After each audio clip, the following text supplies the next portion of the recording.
पिकड़ सामो हे सामो मुझी मोटरसाइकिल पूरा करे वेन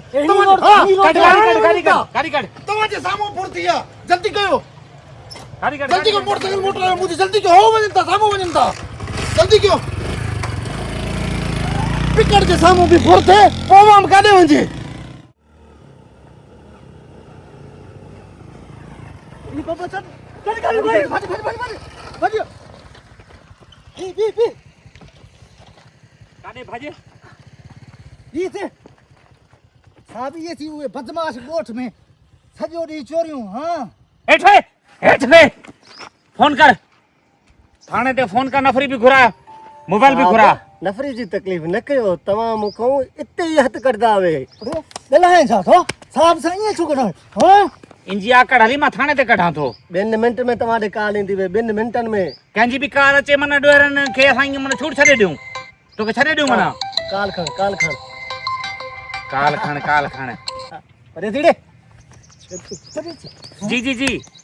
जी बाबा कदमन दे जी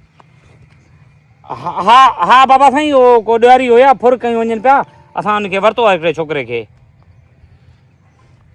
ना बाबा साईं ये तो ड्यारी है सिधो सो हे पहले भी असां के घुरबाला केसन में असां जे पिकड़ जे सामे फुर कई वने पियो अच्छा बाबा साईं अच्छा मतलब अवां जो माण्हू आ साईं हाणे इहा ताणे सिधी साईं पोइ नज़र ई आहे न बाबा साईं ठीक आ बाधा त कढूं था बाबा साईं ठीक आ ना हुकुम जेको आवां जो हुकुम महिरबानी बाबा ठीक आ अब बात कढे छो साहब हले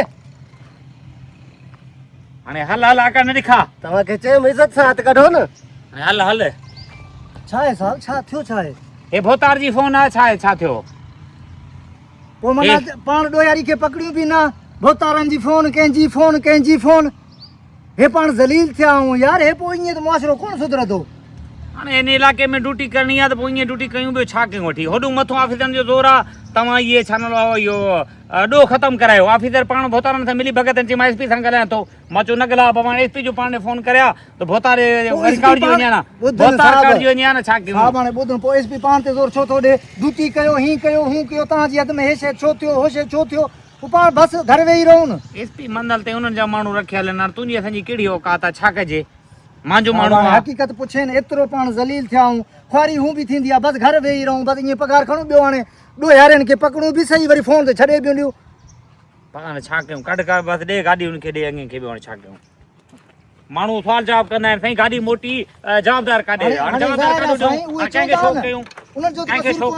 उन्हनि जो कसूर ई कोन्हे साहब